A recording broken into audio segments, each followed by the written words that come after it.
In March of 1857, a man died in his lodgings in the city of Glasgow after a night of violent stomach illness. The suspicion fell within days on a young woman of good family whom no one outside a private correspondence had thought to connect to his death. The woman later accused of causing that death was Madeleine Smith. She was 22 years old, and she was the daughter of one of Glasgow's most prosperous architects. Her case is the first of three that this record will set down in order, and the three are joined by a single fact of outcome. 3 women stood accused in British courts of poisoning a man. 3 courts declined to convict. Each woman walked from the dock, and each lived a long life afterward, and in none of the 3 did the record ever settle the question the trial had been called to answer. The first of them was tried in Edinburgh in the summer of 1857, and to understand how she came to stand there, the record must begin with the household into which she was born. Madeleine Smith was born on the 29th of March, 1835, in Glasgow. Her father was James Smith, an architect of standing and wealth, whose practice had raised buildings across the growing commercial city. The family occupied a residence at number 7 Blythswood Square, one of the best addresses Glasgow could offer, and kept in addition a country house called Rowellen at Rue on the Garaloch, some distance to the northwest. The household was comfortable, respectable, and conscious of its respectability. It was the kind of family in which the marriage of a daughter was a matter of arrangement and advantage, and in which a connection formed outside that arrangement would be regarded as a danger to the whole. Madeleine Smith was educated, as such a daughter was educated. She was sent to a boarding school in England, in the manner of families who wish their daughters returned to them accomplished and marriageable. She came back to Glasgow in her late teens to take her place in the social life of the city, to be seen at the proper gatherings, and in due course to accept the proper husband. Of her character before the events of 1857, the record preserves little that is independent of what came after. What survives in abundance and what would in time be read aloud in a courtroom is her own hand. She was a prolific writer of letters, and her letters were candid, affectionate, and by the standards of her day and station, remarkably frank. It was through the ordinary movement of the city's respectable and less respectable circles that she came to know the man whose death would place her in the dock. The introduction is dated to about 1855 and is attributed to a mutual acquaintance named Robert Baird. From that introduction, there grew a relationship carried on almost entirely in secret and in writing, because it could be carried on in no other way. The man was a clerk of modest means and foreign birth, and the daughter of James Smith could not be seen in his company. Her father would never have countenanced the connection, and both parties understood as much from the beginning.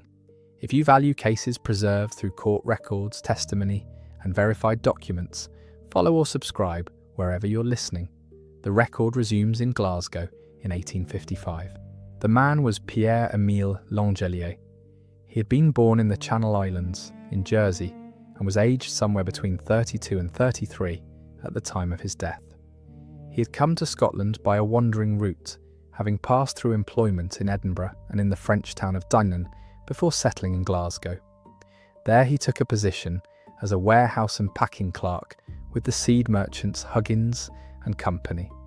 His wages were modest and his position was humble, but by the testimony of those who knew him, he was a man of ambition and of a certain vanity. He was conscious of status and desirous of rising, and he was, on the account of his acquaintances, given to melodrama about his own feelings. Langelier was, in the language of the day, a man on the make, and a connection with the daughter of a wealthy architect would have represented for him a considerable advance. Whatever affection existed between the two, and the letters establish that a great deal existed on her side, the disparity in their stations was never in doubt. For a clerk to court such a woman was to court her in secret or not at all. The correspondence between them passed through intermediaries and by careful arrangement, and it continued across the better part of 2 years. In the course of it, the relationship became, on the evidence of the letters themselves, an intimate one. By the years 1856 and 1857, the situation in the Smith household had changed in a way that placed the secret correspondence under strain. Madeleine Smith's family had steered her toward a suitable marriage, and the suitor was a man named William Harper Minot, a well-connected merchant of good standing in the city. It was the sort of match her family desired and her position required. She agreed to it. In the ordinary course, such an engagement would have closed the earlier connection quietly, and the letters to Langelier would have ended, and nothing further would have been heard. That is not what occurred. The difficulty was the correspondence itself. Madeleine Smith had written to Langelier over the course of their acquaintance letters of a kind that no respectable woman of her station could afford to have read by others. As her engagement to Minot advanced, she wrote to Langelier asking that her letters be returned to her. He refused.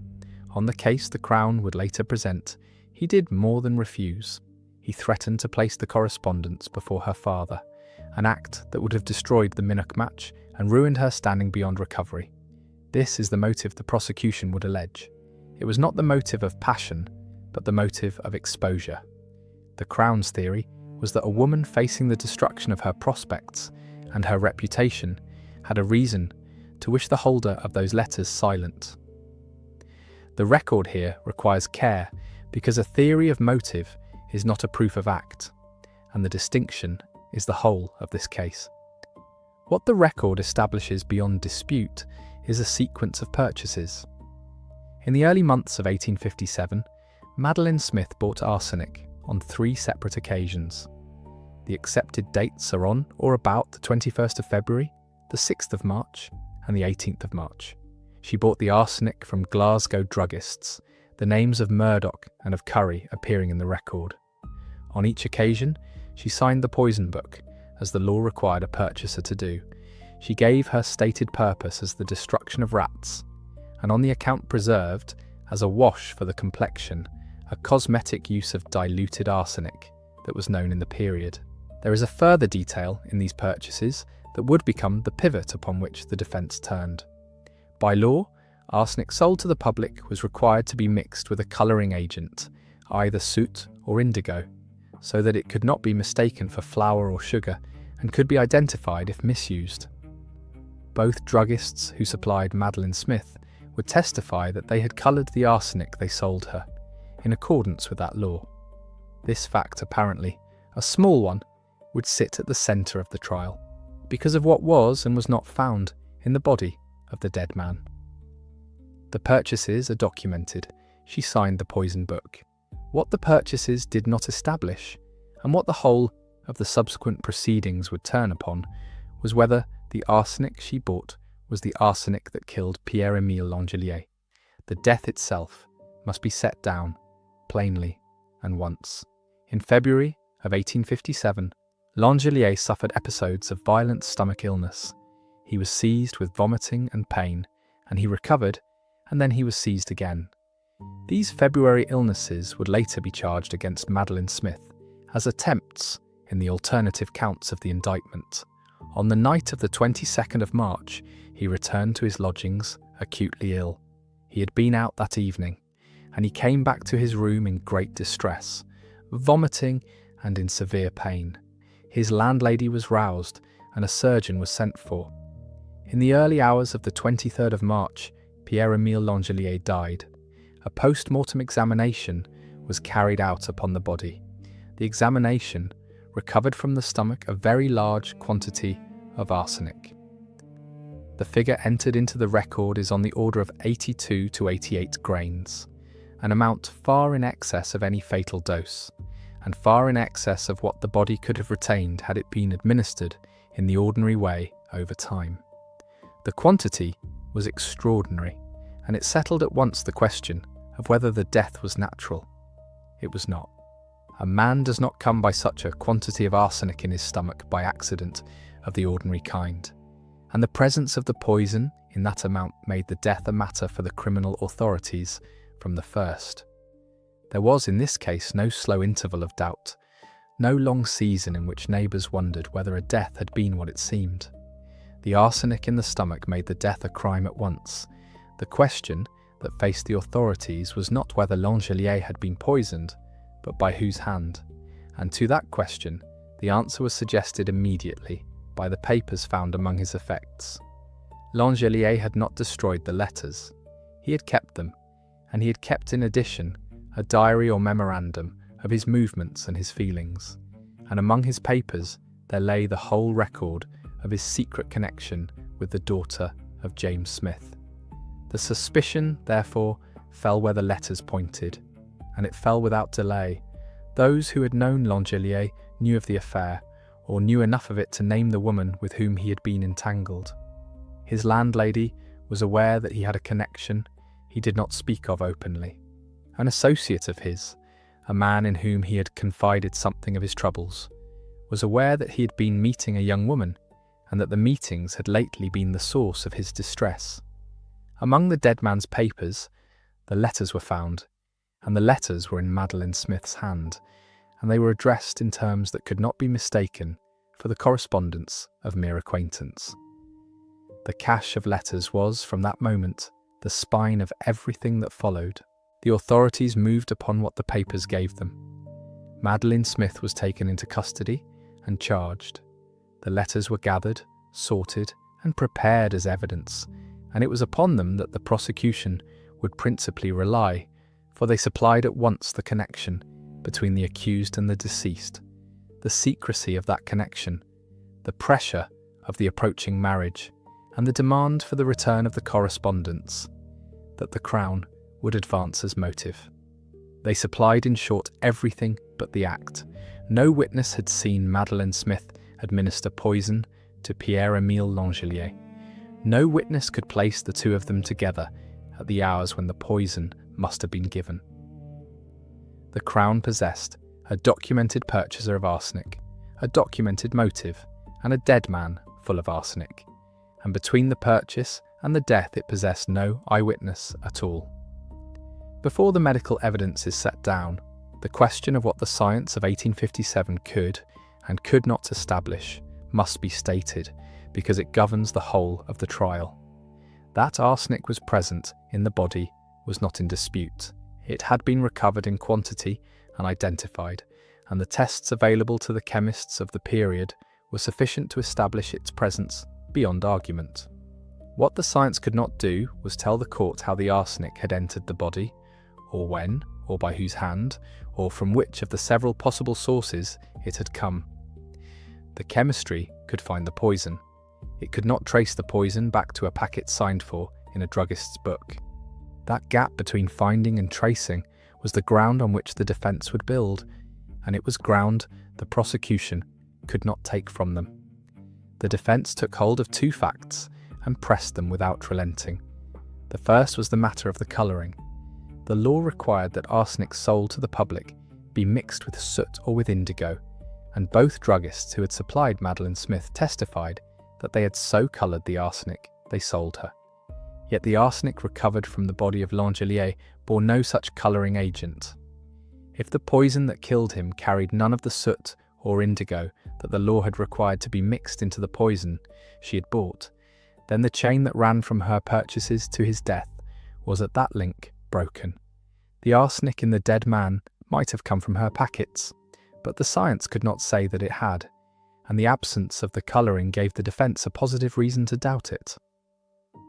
The second fact was the absence of any proved meeting.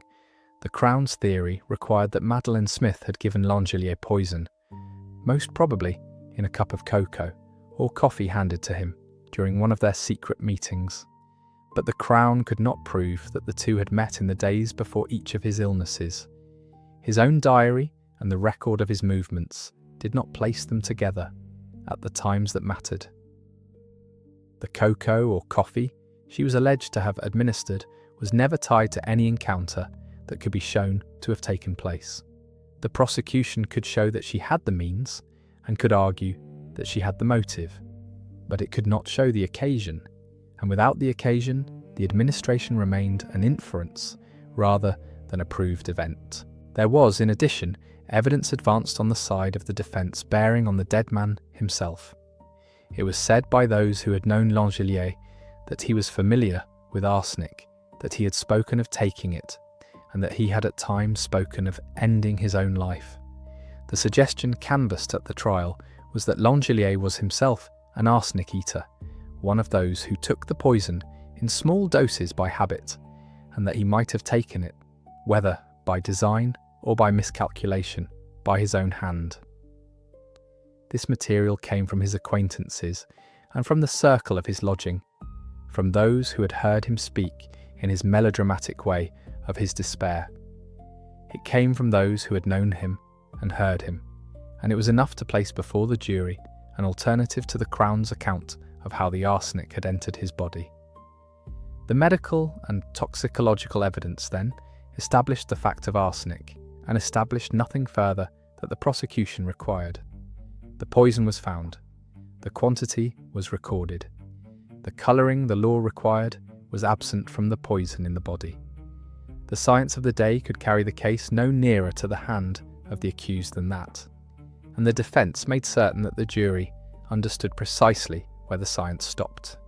The trial opened in Edinburgh before the High Court of Justiciary on the 30th of June, 1857, and it continued until the 9th of July. The case had by then become a sensation across the whole of Britain, and the court was crowded through every day of the proceedings. The bench was presided over by the Lord Justice Clerk, John Hope, sitting with two other judges of the court.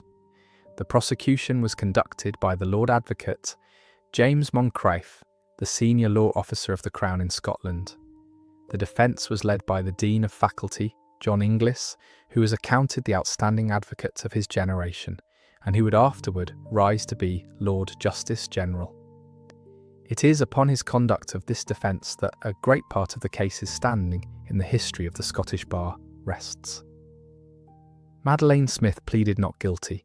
She did not give evidence, for at that date an accused person was not generally permitted to testify in her own defence, and the rule that would have permitted it lay decades in the future. Her voice reached the jury only through her letters, and those letters were at once the most damaging evidence the Crown possessed and the most humanising. They showed her secret connection, her pressing demand for the return of the correspondence, the whole architecture of the motive the prosecution alleged. They showed also a young woman in the grip of an attachment she could not acknowledge, writing with a candour that made her a person rather than a defendant. The jury heard her at her most incriminating and at her most sympathetic in the same documents, and it heard her in no other way. The Lord Advocate laid the Crown's case before the jury in the order the letters permitted. He established the connection between the accused and the deceased, the secrecy in which it had been carried on, and the approach of the marriage to Minnoch that had made the old correspondence a danger. He established the demand for the return of the letters and the refusal, and the alleged threat of exposure that supplied the motive. He established the three purchases of arsenic, the signed poison book, and the stated reasons of rats and complexion. He established the February illnesses and the fatal seizure of the 22nd of March, and the 82 to 88 grains recovered from the body. Point by point, the Crown assembled means, motive, and the fact of poisoning, and point by point it built toward the conclusion that the woman who had bought the poison and feared the dead man's letters had administered the dose. The defence met the Crown not by disputing the purchases, which could not be disputed, but by severing the purchases from the death. Inglis pressed the matter of the colouring upon the druggists, and drew from them the admission that the arsenic they had sold had been coloured, and he set against it the absence of any colouring in the arsenic recovered from the body. He pressed the absence of any proved meeting between the accused and the deceased in the crucial intervals, and he drew out that the dead man's own diary did not place them together when the poison must have been given. He placed before the jury the evidence that Langelier had been familiar with arsenic and had spoken of taking it and of ending his life. A Upon these he built his summation, and its burden was a single proposition that the Crown had proved the accused had the motive and the opportunity to buy poison, but had not proved that she had administered it. The Lord Justice Clerk charged the jury upon the law and the evidence, and the jury retired. In the law of Scotland, a jury is not confined to the two verdicts known to the courts of England. It has three. It may find the accused guilty or not guilty, or it may return the verdict of not proven. That third verdict requires explanation, for the audience to which this record speaks will not all be familiar with it. A verdict of not proven is an acquittal. The accused who receives it walks free from the court and can never again be tried for that death. It is not a finding that the accused is innocent. It is a finding that the Crown has not proved its case to the satisfaction of the jury. The person so acquitted is neither convicted nor cleared. The verdict leaves the question legally open and closes the case without answering it. Upon the charge of murder, the jury returned the verdict of not proven. Upon the lesser charges, relating to the earlier illnesses of February, the case was likewise held not established. The verdict was delivered on the 9th of July, 1857. Madeleine Smith was discharged from the dock.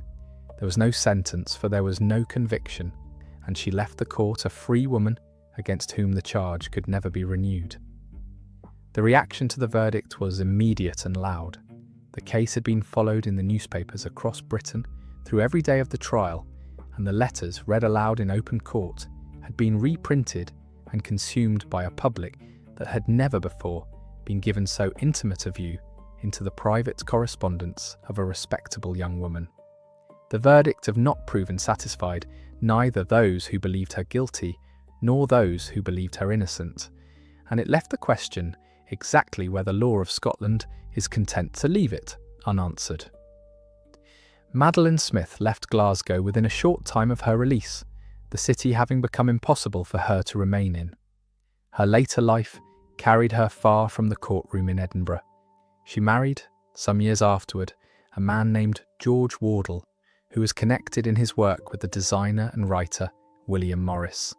Through those connections, she moved for a time among artistic and socialist circles in England, and she became associated with the Fabian movement, and she was acquainted with George Bernard Shaw. In her later years, she emigrated to the United States. She married a second time to a man named William Sheehy, and she settled in New York, where she lived out a long life. She died on the 12th of April, 1928, in the Bronx, at the age of 93. She had never, in all those years, publicly answered the question that her trial had left open. The record of the case stands as it was entered, an acquittal by the verdict of not proven, and the accused carried whatever she knew of the death of Pierre-Émile Langelier through 7 decades and into her grave.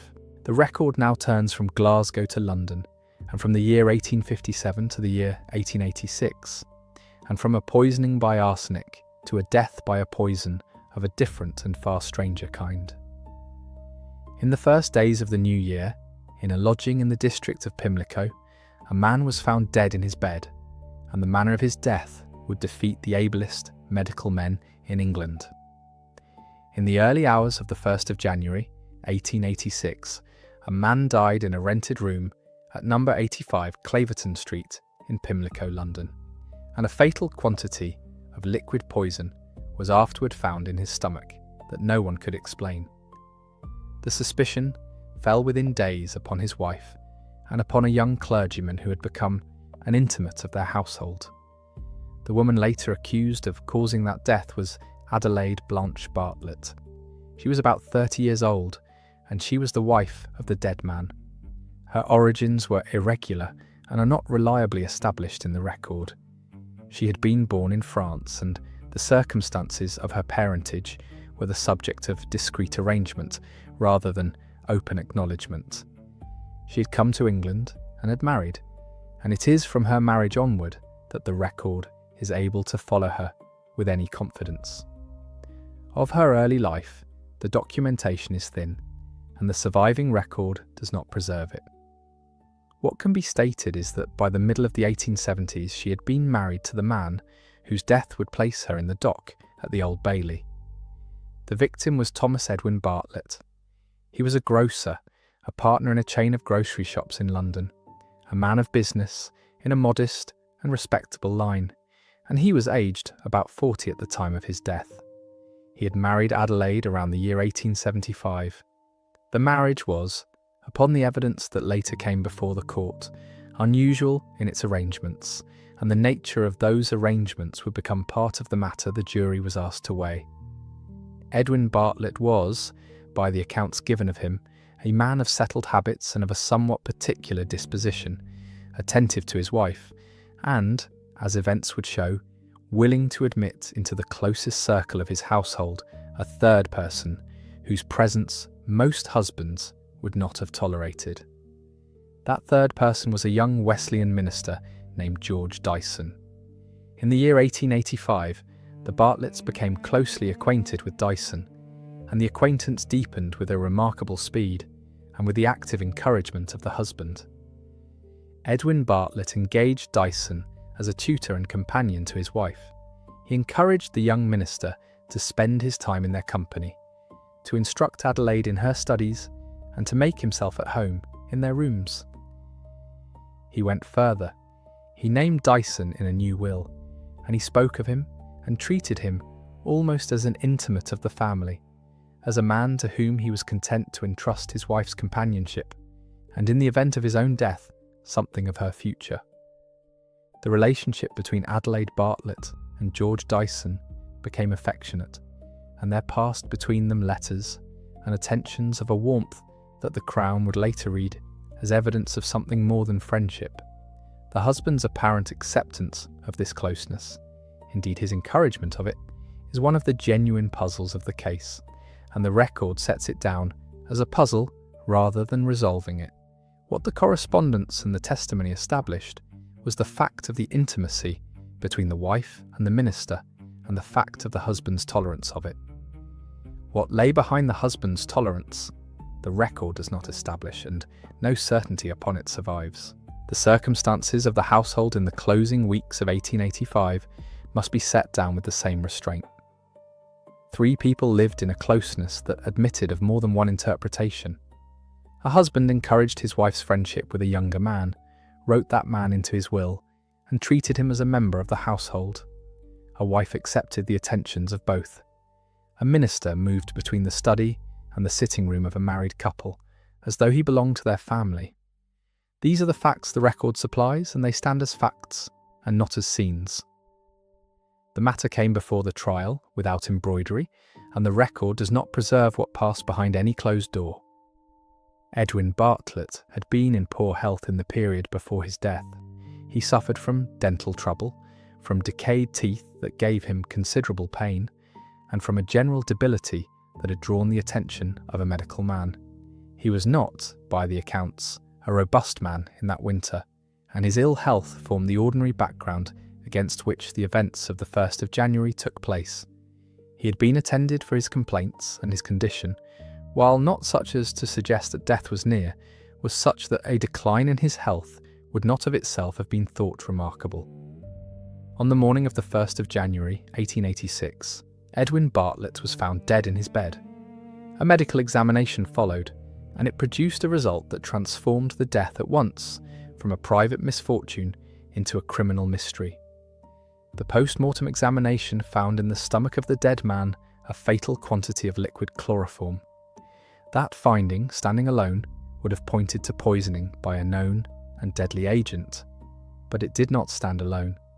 Beside it stood a second finding that the first could not be reconciled with, and it was the second finding that would defeat every attempt to explain the death.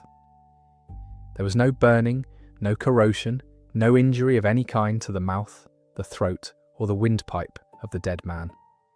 Liquid chloroform is an acrid and caustic substance. Swallowed, it burns. A fatal dose of liquid chloroform, taken by the mouth, must pass down the throat and the gullet, and in its passage it must leave a trail of injury upon the tissues it touches, an inflammation and a corrosion that the examining physician would expect to find and could not fail to find. In the body of Edwin Bartlett, that trail was absent. A fatal dose of liquid chloroform lay in his stomach, and the passage by which it must have reached the stomach showed no sign that it had ever passed. No one could explain how the poison had come to be where it was found without leaving the damage that its coming should have caused. That single unexplained fact was the heart of the case, and it remained unexplained to the end. Because chloroform had been found, and found in a fatal quantity, the death was treated as suspicious from the first, and the attention of the authorities turned to the household in which the dead man had lived. It turned upon the wife, who had been present in the room, and it turned also upon George Dyson, and it turned upon Dyson for a reason that the investigation quickly uncovered. In the period shortly before Edwin Bartlett's death, Dyson had bought chloroform. He had bought it for Adelaide Bartlett, and he had bought it in a manner that, when it was laid out before the investigators, looked less like an innocent purchase than like an attempt at concealment. Dyson had not gone to a single chemist and bought a single bottle of chloroform, as a man with an ordinary and open purpose might have done. He had obtained the chloroform in small quantities from several different chemists, spreading his purchases across a number of shops. The record gives 4 small bottles obtained from 4 separate chemists. To each he gave a reason for wanting the substance, and the reason he gave was that it was needed to remove grease stains. A man buying a cleaning agent has no cause to divide his purchase among 4 shops. The division of the purchases spread deliberately thin so that no single chemist should sell or record a large quantity of a dangerous poison to one man looked to the investigators exactly like an effort to acquire chloroform without leaving a trace of having acquired much of it. It was this pattern of buying, as much as the fact of the buying, that drew Dyson into the case beside Adelaide Bartlett. The problem that faced the prosecution, however, was not the acquisition of the chloroform, but its administration, and here the case ran at once into the difficulty that would never be overcome. To poison a man with liquid chloroform by the mouth, the poisoner must induce him to swallow a large dose of a substance that is acrid, that burns, and that no conscious man would swallow willingly in such a quantity. And whether he swallowed it willingly or was made to swallow it, the passage of the liquid down his throat would leave the injury that the examination had shown to be absent. The Crown had to account for a fatal dose in the stomach and no burning in the throat, and every account it could offer ran aground on one half or the other of that impossibility. Theories were canvassed. It was suggested that Edwin Bartlett had first been rendered insensible, perhaps by the inhalation of chloroform in its vapour, and that the liquid had then been introduced into his stomach while he lay unconscious, poured down in such a way as to bypass the throat or to pass it without the reaction that a conscious swallow would produce. But a man rendered insensible by chloroform vapour does not then obligingly swallow a liquid poured into his mouth, for the act of swallowing is not performed by the unconscious, and liquid poured into the mouth of an insensible man runs into the windpipe and the lungs, where it was not found, rather than down the gullet into the stomach, where it was. Every mechanism that would place the chloroform in the stomach carried with it a consequence that the body did not display, and the medical men could not demonstrate any means by which a fatal dose could have arrived in the stomach, as it had, leaving the throat as it was.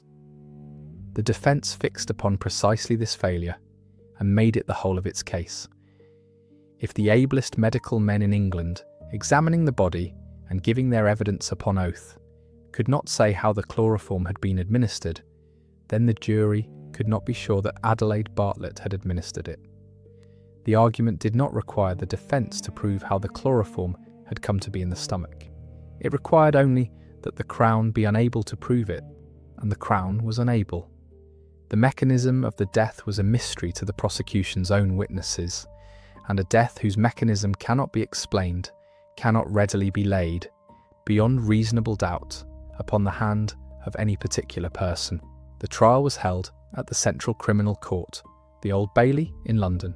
It opened on the 12th of April, 1886, and it concluded with the verdict on the 17th of April. The bench was occupied by Mr. Justice Wills, Sir Alfred Wills. The prosecution was led by the Attorney General, Sir Charles Russell, the senior law officer, appearing in person for the Crown, a mark of the gravity and the public interest of the case. The defence of Adelaide Bartlett was conducted by Sir Edward Clarke, and his conduct of it is remembered as one of the great forensic performances of the Victorian bar. It was built entirely upon the unexplained absence of burning in the throat and the failure of the Crown to prove the mechanism of the death, and Clarke pressed those points through the medical evidence with a patience and a force that turned the prosecution's own witnesses to the service of the defence. There was, before the trial proper, a question concerning George Dyson. He had at first been charged jointly with Adelaide Bartlett, the two of them indicted together for the death of Edwin Bartlett. But the charge against Dyson was dropped, and it was dropped for a particular purpose. Once he was no longer a defendant, Dyson could be called as a witness, and the Crown called him. The minister who had bought the chloroform from 4 chemists, and who had given the reason of grease stains, gave his evidence for the prosecution against the woman with whom his name had been linked. The record notes the manoeuvre without approving or condemning it, for the dropping of a charge against one accused in order to compel the testimony of that person against another was a course the law permitted. Adelaide Bartlett did not give evidence. She could not. The law of England in 1886 did not permit a person charged with a crime to testify in her own defence, and that disability would not be removed until the Criminal Evidence Act of 1898, 12 years after her trial. Her silence in the dock was not a choice she made, and not an inference the jury was entitled to draw against her. It was the operation of the law as it then stood. She sat through the 6 days of her trial, while the evidence was given by others, unable to speak a word in her own account, and her defence was made for her by her counsel out of the failure of the medical evidence to establish how her husband had died. The prosecution laid before the jury the intimacy between the wife and the minister, the husband's tolerance of it, the new will, the purchases of chloroform, and the fatal dose in the stomach. It advanced the theory that a wife who wished her husband dead, and a minister who had procured the means, had brought about a death by chloroform administered in some manner the Crown could not precisely specify. The defence answered that the Crown's inability to specify the manner was fatal to its case. Clarke took the medical witnesses through the impossibility of reconciling a fatal dose in the stomach with an uninjured throat, and he drew from them, in effect, the admission that they could not explain the death they had been called to explain. If the death could not be explained, he argued, it could not be brought home to the prisoner. Mr. Justice Wills charged the jury, and the jury retired to consider its verdict. When it returned with a formula that the record preserves in substance, for it is the key to the case. The jury declared that although grave suspicion attached to the prisoner, there was not sufficient evidence to show how or by whom the chloroform had been administered. Upon that ground it found Adelaide Bartlett not guilty. The verdict was received in the court with applause, an irregular and remarkable demonstration in a criminal court, and it registered the public sense that the Crown had failed to prove a case that it perhaps could never have proved. Adelaide Bartlett was acquitted, and she left the dock a free woman. There followed upon the acquittal a remark that has attached itself to the case ever since, and that must be set down for what it is and no more. The eminent surgeon Sir James Paget observed, after the verdict, that now that Adelaide Bartlett had been acquitted and could never be tried again for the death, she ought, in the interest of science, to tell how it had been done. The remark was made in the shadow of the acquittal, an acknowledgment by a man of medicine that the profession had been defeated by the case, that the death remained a mystery to those best fitted to solve it, and that the only person who might resolve it was the one person the law could no longer touch. It was not a verdict, and it is recorded here as it was uttered, as the observation of a baffled surgeon, and not as a finding of any court. Of Adelaide Bartlett's life after the acquittal, the record is not reliable, and it does not follow her far. She left the court acquitted, to the applause of those who had heard her case, and the documentation of her afterward thins and fails. Where she went, whether she married again, when and where she died, the record does not securely establish, and it preserves no later life for a woman whose only certain remaining fact is her acquittal. The death of Edwin Bartlett was never attributed to any person. The mechanism by which he died was never explained. The question that Sir James Paget wished answered was never answered, and the case closed upon a suspicion that the court had declined to convert into a conviction. The record now turns back from London to Scotland, and back in time from 1886 to the earlier winter of 1843, to a farm in Renfrewshire, and a marriage that had lasted 6 weeks. This third case is joined to the first by the verdict that closed it, and it is distinguished from both the others by the extraordinary journey that lay between the death and the trial, a journey across the Atlantic Ocean and back at a time when such a pursuit had scarcely been attempted before. In January of 1843, a young farmer died at the town of Inchinnan in Renfrewshire after an illness of some days, and the cause of his death was found to be arsenic. The suspicion fell within a short time upon his wife of 6 weeks, who by the time the authorities moved had already taken ship for America. The woman later accused of causing that death was Christina Gilmour, born Christina Cochrane. She was about 18 or 19 years of age at the time of the death, and she was the wife of the dead man. She had been born in about the year 1824 in the county of Ayrshire, and she came of farming people of that district. Of her early life, the record preserves the essential circumstance that bears upon the case, and it is a circumstance of the heart rather than of any crime. Christina Cochrane was in love with a man, and she was not permitted to marry him. The account that survives, drawn from the prefatory notice of her life attached to the report of her trial, and from the summaries that followed it, is that she was pressed into a marriage she did not want, with a man she did not love, while her affection was fixed upon another. The man she married was John Gilmour, a farmer at the town of Inchinnan in Renfrewshire. He was, by the record, an ordinary man of his station, a working farmer who had sought and obtained the hand of Christina Cochrane, and who had married her with the consent of her family, if not with the consent of her heart. The marriage took place on the 27th of November, 1842, though some accounts give the 29th, a discrepancy of 2 days that the record does not resolve, and that bears upon nothing of substance. What the record does establish is that the marriage, whichever day it began, lasted about 6 weeks, and that at the end of those 6 weeks, John Gilmour was dead. The account that comes down through the trial and the later summaries is that Christina Gilmour had told her husband, at or near the outset of their marriage, that it would be a marriage in name only. She had married him under compulsion, her affection given elsewhere, and she is reported to have made plain to him that she would not be a wife to him in more than name. Whether this was so, and what passed between the two of them in the 6 weeks they lived together, the record cannot establish beyond the report of what she was said to have declared. The verdict that closed the case did not find that she poisoned him, and this record does not state that she did. It states the reported condition she is said to have placed upon the marriage, and it states that the marriage ended in 6 weeks with his death. John Gilmour fell ill, and his illness was of a kind consistent with the action of arsenic. He was seized with the symptoms that arsenic produces, the vomiting and the internal pain and the progressive collapse, and he declined over a period of days. He died on the 11th of January, 1843.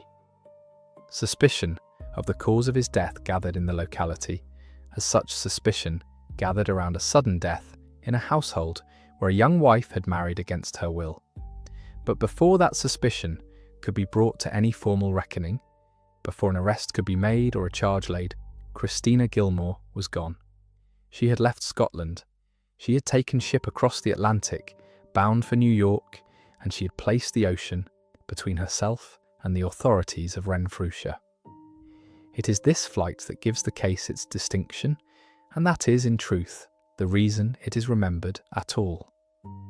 The name of the ship upon which she sailed, and the port from which she departed, whether Greenock or Liverpool, the surviving record does not establish, and no such name may be supplied by invention. What is established is the fact of the flight and its direction, a crossing of the Atlantic toward New York, undertaken by a young woman under the shadow of a death, at a season of the year when the North Atlantic crossing was long, cold, and dangerous. The flight removed her from the immediate reach of the Scottish authorities, but it did not remove her from their pursuit, and the pursuit that followed her was among the earliest of its kind. Before the pursuit is set down, the medical evidence upon which the whole matter rested must be stated, for it is the foundation on which the charge was afterward built.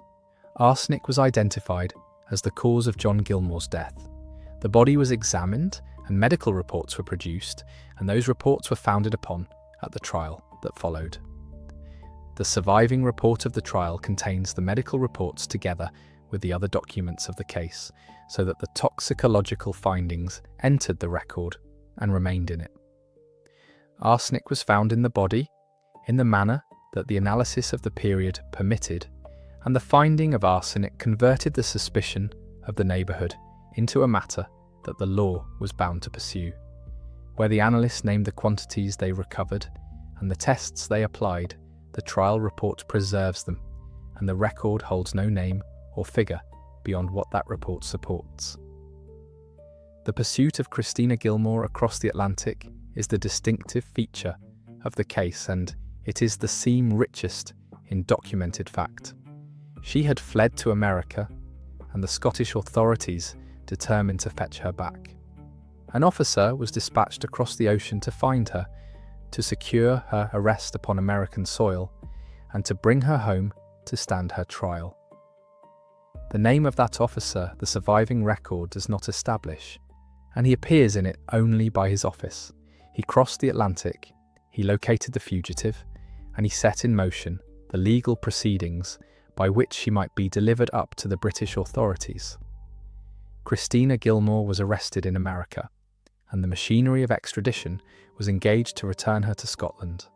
That machinery was itself a novelty, and it is the reason the Gilmour case holds a genuine place in the history of the law.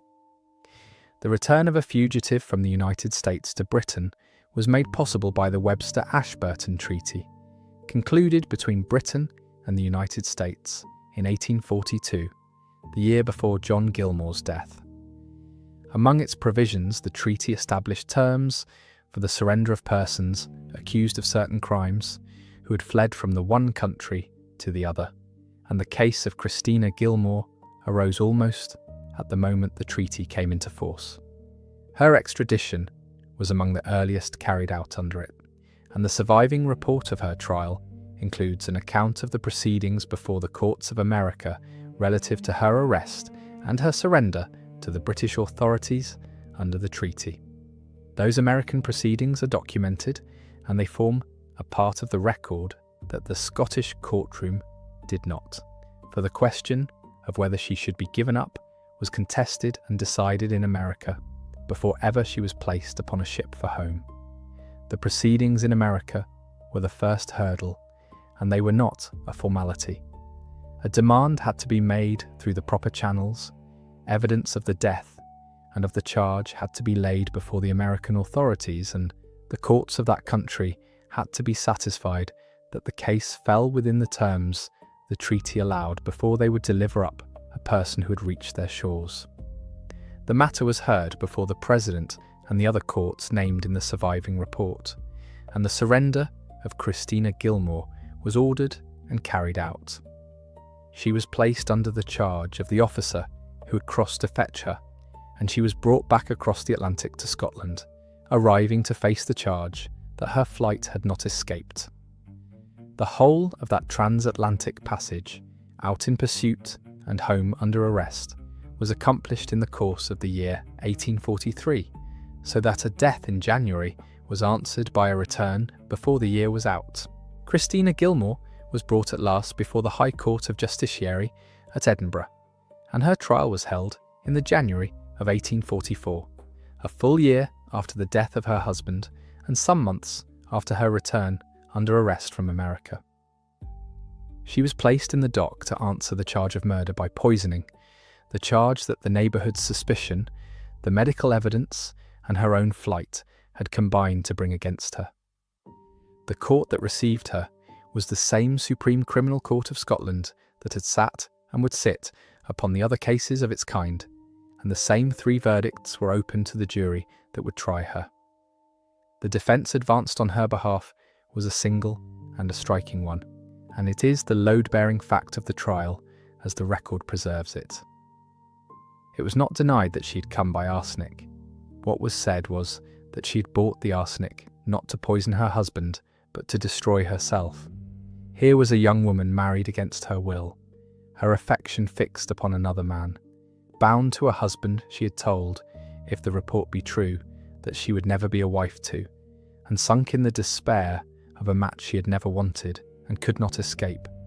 The arsenic upon this account was bought for her own hand and her own life, the resort of a young woman who saw no other release from the marriage into which she had been pressed. That she had bought poison in such a condition was one thing, the defence urged. That she had administered it to John Gilmour was another and an unproved thing, and between the despairing purchase and the death of her husband, the Crown could not build a bridge that the jury was bound to cross. The Crown, for its part, set against that account the plain and troubling sequence of the facts. A young woman had been forced into a marriage she loathed. Within 6 weeks her husband was dead of arsenic. She had come by arsenic in that very interval, and when the death drew the suspicion of the neighbourhood, she had not stayed to answer it, but had fled across an ocean, a flight that the prosecution pressed as the act of a guilty woman putting distance between herself and the reckoning.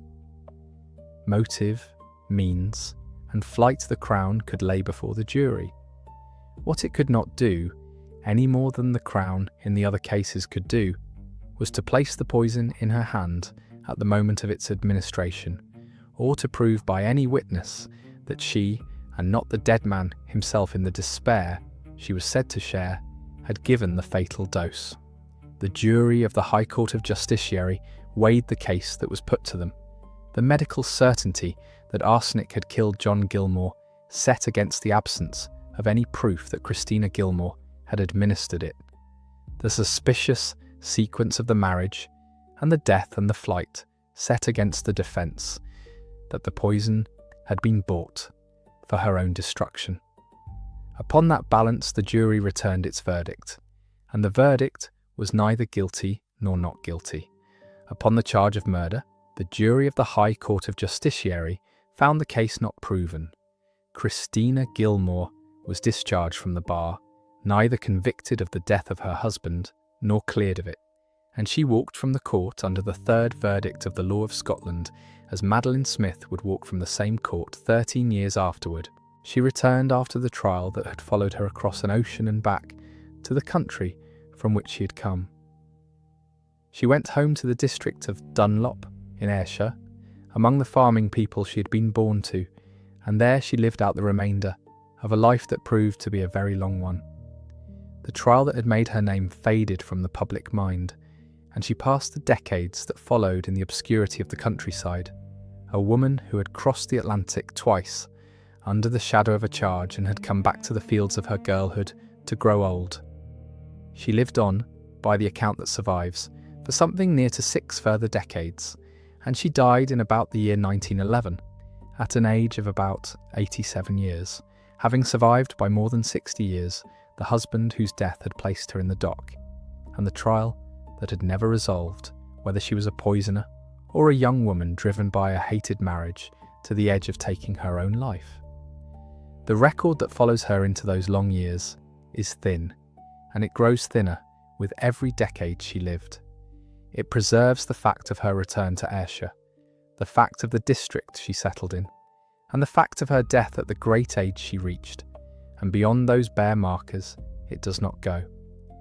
Whether she spoke, in the privacy of that long old age, of the 6 weeks of her marriage, or the death that had ended it, whether she was held among her neighbours as a woman wronged by a forced match, or as a woman who had escaped a reckoning. The record does not say. She had been carried once across the Atlantic, in pursuit, and once in custody. She had stood in the highest criminal court of her country upon a charge that touched her life, and she had come out of it under a verdict that fixed nothing to her and lifted nothing from her, and then she had gone home and grown old and silent among the farms. What the surviving documents give is the shape of the matter, and not its answer. A marriage was made against the will of the young woman who entered it. Her husband was dead within 6 weeks of arsenic. The young woman had bought arsenic in that interval, and had said when the death was laid to her that she had bought it to end her own life, and not his. She had fled, and been fetched back over the ocean under a treaty scarcely a year old, and been tried, and been neither condemned nor cleared. The medical men had established that arsenic had done the killing. No witness had established the hand that gave it. The defence of a purchase meant for her own destruction stood unrefuted and unproved alike, and the jury, unable to say that the Crown had made its case, declined to say that it had, and left the question of John Gilmour's death exactly where the flight and the pursuit and the trial had found it, open. The one thing her case left behind that time did not thin away was its place in the law itself. The trial of a young Ayrshire woman for the death of a Renfrewshire farmer would have been in the ordinary course a local matter soon forgotten, one poisoning charge among the many that the High Court of Justiciary heard in those years, and one not proven verdict among the many it returned. What lifted it out of that obscurity and fixed it in the record was the ocean that had been crossed to bring her to the bar. A charge answered by flight, a flight answered by pursuit, a pursuit made good by a treaty not yet a year in force, an arrest upon a foreign shore, and a surrender ordered by foreign courts and carried out across the sea, all of it before ever the Scottish jury was impanelled. That was the part of the case that outlasted the woman and the verdict alike, and so the surviving report of her trial carries bound together in the one volume the 3 strands that the case had drawn together: the notice of the life of the young woman pressed into her marriage, the medical reports upon the body of the husband dead of arsenic, and the account of the proceedings before the courts of America by which she had been given up and returned. The domestic tragedy of the 6-week marriage, the toxicology of the death, and the young law of extradition between 2 nations lie side by side upon those pages. 3 matters that would seem to belong to 3 different orders of the world, joined in the single case of a farmer's wife who fled to New York and was fetched home to stand her trial. The death was never brought home to any hand. The purchase of the poison was never severed from the death, nor tied to it. The question was left where the 3rd verdict of Scotland leaves the questions it receives, standing open upon the record and closed upon the court. For a young woman of 18 or 19 years, the double passage of that year would have been an ordeal beyond the reach of most lives of her station.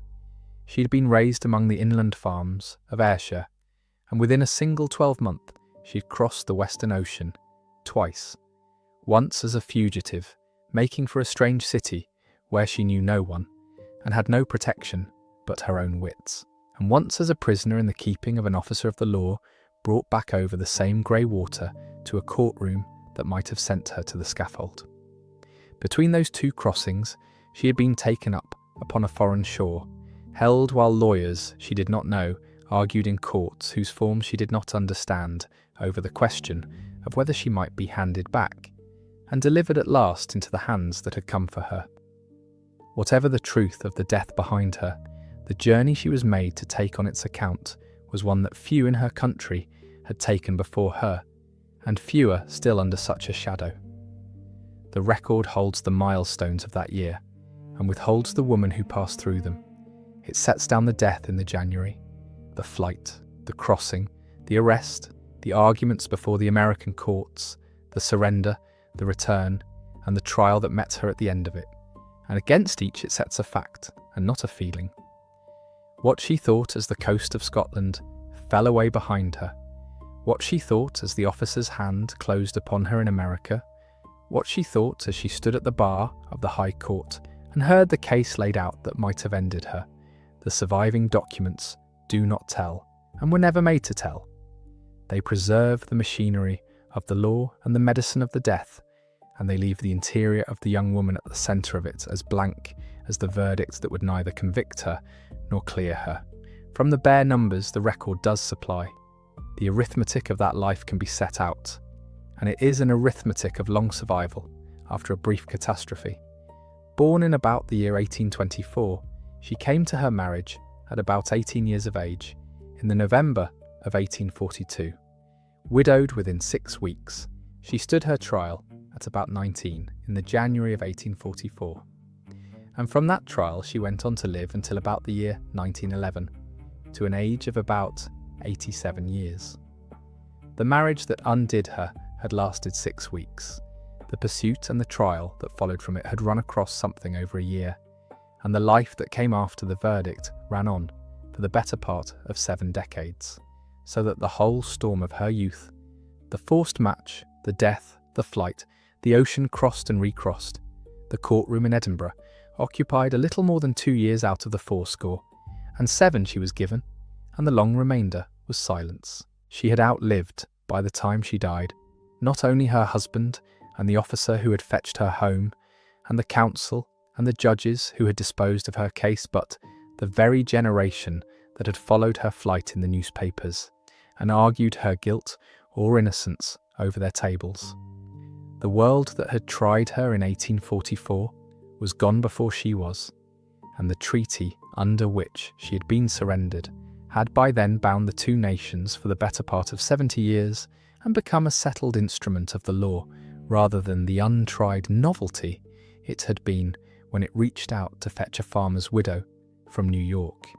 She had begun her long life as one of the first persons its provisions were ever used upon, and she ended it in an Ayrshire that had half forgotten there had ever been a trial at all.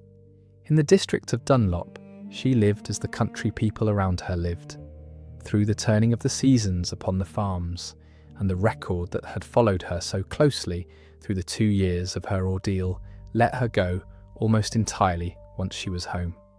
It does not tell whether she married again, whether she kept the name of Gilmour or took another, whether she was pointed out to strangers as the woman who had been tried, or whether the memory of it was allowed to lapse into the ordinary privacy of an ageing countrywoman. The parish that had known her as a girl received her back as a woman past her youth, and marked with a history it may or may not have spoken of, aloud.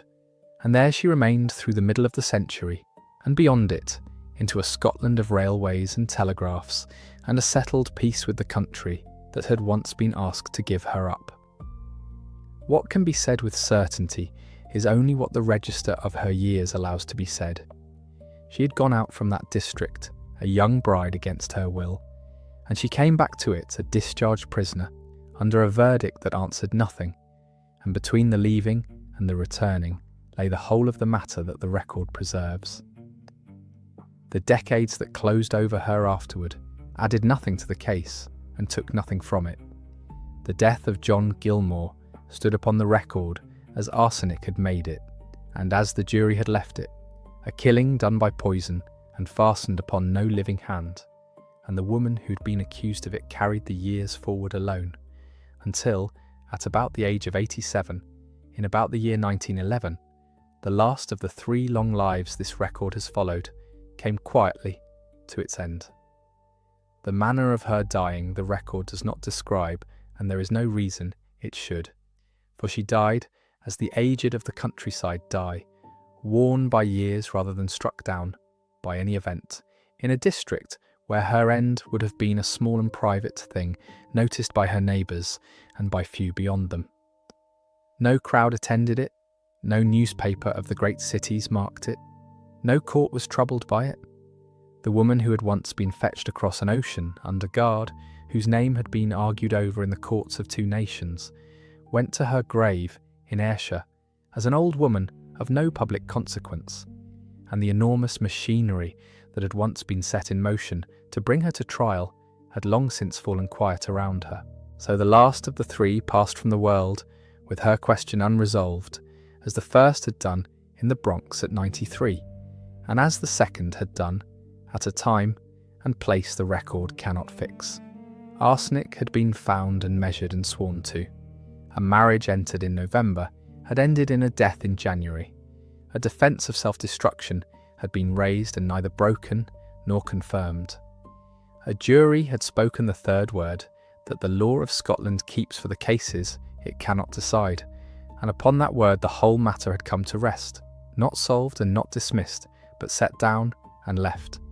The death of John Gilmour standing on the record as a poisoning without a proven poisoner, exactly as it had stood on the January morning the young farmer died.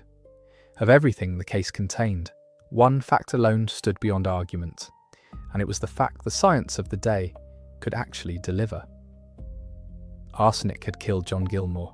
That much the examination of the body had settled, and the medical reports had recorded, and the trial had received without dispute. Around that single fixed point, everything else in the case turned and wavered. The reason for the purchase, the hand that gave the dose, the truth of the marriage that was said to be no marriage, the state of mind of the young woman who fled. The poison was certain. The poisoner was not. And a criminal case that can prove the instrument of a death but not the agent of it is a case built upon a foundation that will not bear the weight of a conviction, which is why, in the end, no conviction was returned. It was upon that division between what the arsenic proved and what it could not prove that the whole of the Gilmour case finally rested, as the whole of the Smith case had rested upon the missing colour in the poison and the whole of the Bartlett case upon the unmarked throat. In each the science had gone as far as the science could go, and had then stopped short of the one thing the law required, and in each the accused had walked out through the gap that the science had left. The instrument was found. The hand was not, and the record closed over all three with the same silence, having established the deaths and failed to establish the deed. By the 1840s, the detection of arsenic in a dead body had become one of the surer accomplishments of the medical science of the age, surer by far than the tracing of the poison to any particular hand. A body could be examined, its organs set aside, and the presence of the metal drawn out and shown by the chemistry that the analysts of the period commanded, so that a court could be told with confidence that arsenic and not disease had ended a life. That confidence was real, and in the case of John Gilmour, it was not shaken. What no chemistry of that day, or of any day, could supply was the history of how the poison had come into the man, the where and the when and the by whom, and it was into that permanent limit of the science that the Gilmour case, like the two that stand beside it in this record, finally disappeared. The analysts could hold up the fact of the arsenic. They could not hold up the figure of the accused beside it and join the two, and a jury told that a man had died of poison, and told that the woman before them had bought poison, and told that no eye had seen her give it, and no proof had tied her purchase to his death, was left with the whole distance between suspicion and certainty to cross on its own, and it declined to cross it. That was the shape of the thing at Edinburgh in the January of 1844, and it was the same shape, under different roofs and in different years, that the courts had met at the Old Bailey and would meet again in that same Scottish court. 3 deaths proven and 3 deeds left unproven. When the words of the verdict were spoken in the Edinburgh court, they fell upon a case that had travelled further to reach that room than almost any the court had tried, and they disposed of it in an instant.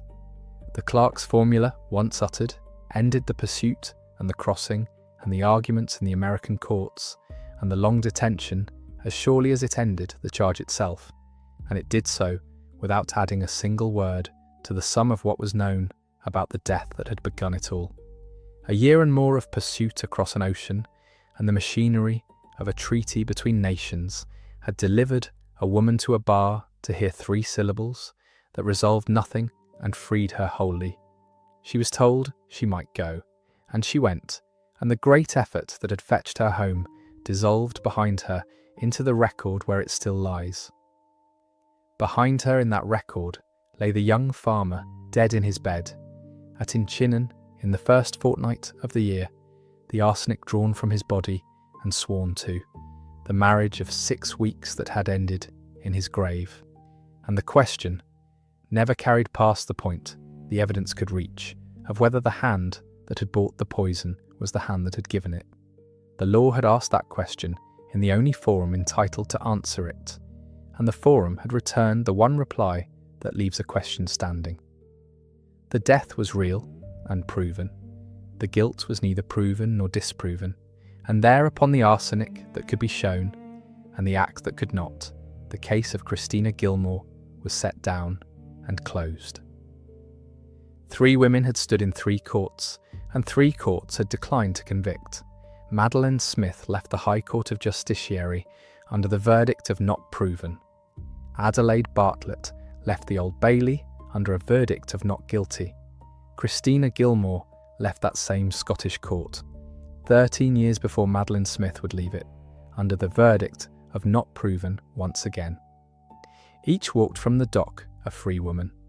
Each lived a long life afterward, Smith to 93, Gilmour to about 87, and Bartlett into a later life the record does not follow. And in none of the 3 did the record ever settle the question the trial had been called to answer. The instrument was found in every case, and in no case was the hand. The arsenic in the body of Pierre-Emile Langelier, the chloroform in the body of Edwin Bartlett, the arsenic in the body of John Gilmour, each was drawn out and measured and sworn to, and each proved beyond dispute that a death had been no natural death. And in each the science stopped there, at the poison, and could not carry the court across the last distance to the person accused. A missing colour, an unmarked throat, an unproved meeting, an unwitnessed dose. Upon such gaps 3 cases turned, and through such gaps 3 women passed out of the courts and into the long remainder of their lives. The jury returned a verdict of not proven. It was neither a conviction nor an acquittal. It was the record declining to answer. Right.